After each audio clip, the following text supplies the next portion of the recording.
dengan NIM 03221082 Skolastika Santa Elizabeth Medan Prodi S1 Keperawatan. Baiklah teman-teman, pada pertemuan ini saya ingin membagikan materi tentang anatomi fisiologi sistem endokrin pada manusia.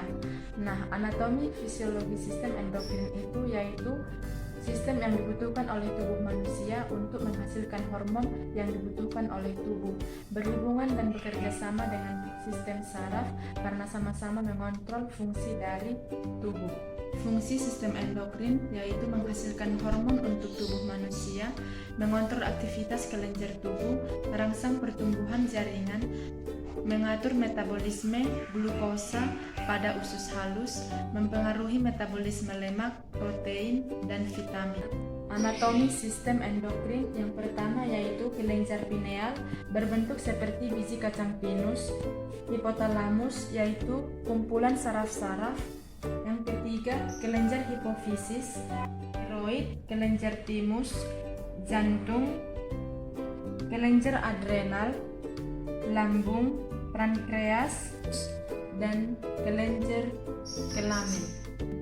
Hipotalamus yaitu berfungsi sebagai penghubung utama sel saraf. Kelenjar hipofisis berfungsi untuk membentuk kepala kelenjar dan mengatur sebagian besar kerja sistem endokrin. Kelenjar pineal ini berfungsi untuk menghubungkan sistem endokrin dengan sistem saraf dalam hal mengkonversi sinyal saraf dan sistem saraf simpatik dan sistem saraf partner menjadi sinyal hormon, mengatur fungsi sistem endokrin dan penyebab kantuk. Kelenjar tiroid yaitu menjaga sistem metabolisme tubuh dan mengatur berat tubuh. Kelenjar timus terletak di belakang rongga mediastinum kelenjar timus terletak di belakang rongga mediastinum, di belakang sternum dalam rongga toraks, kira-kira setinggi bifurkasi trakea. Warnanya kemerah-merahan, mempunyai 2 lobus.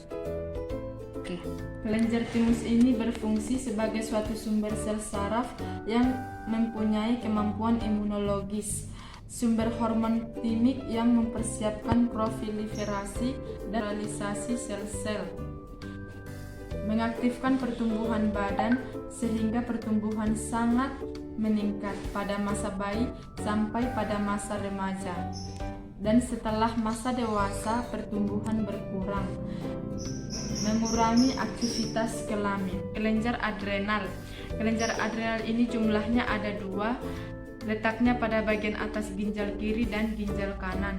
Ukurannya berbeda-beda dan beratnya rata-rata 5 gram. Kelenjar adrenal ini dibagi 2 bagian, satu bagian luar yang berwarna kekuningan menghasilkan kontraks yang disebut korteks. 2. Bagian medula menghasilkan adrenalin atau epinefrin dan noradrenalin. Zat-zat tersebut disekresi di bawah pengendalian sistem persarafan simpatis. Sekresinya bertambah dan emosi seperti marah dan takut serta dalam keadaan oksifikasi dan kelaparan. Pengeluaran yang bertambah itu menaikkan tekanan darah guna melawan syok. Jantung menghasilkan hormon yang disebut atropektin. Ginjal mengekresi protein yang mengekresi sel darah. Lambung membuat hormon dan merangsang. Pankreas menghasilkan 2 hormon yaitu hormon insulin dan hormon glukogen. Insulin menurunkan kadar glukosa dan glukogen meningkatkan kadar glukosa. Kelenjar kelamin yaitu yang menghasilkan hormon gonadotropik. Pada pria kelenjar testis menghasilkan hormon seks. Perempuan kelenjar ovarium menghasilkan hormon estrogen yang berfungsi mengatur perkembangan organ seks sekunder. Baiklah teman-teman, sekian yang dapat saya paparkan, semoga bermanfaat. Terima kasih dan salam Santa Elizabeth.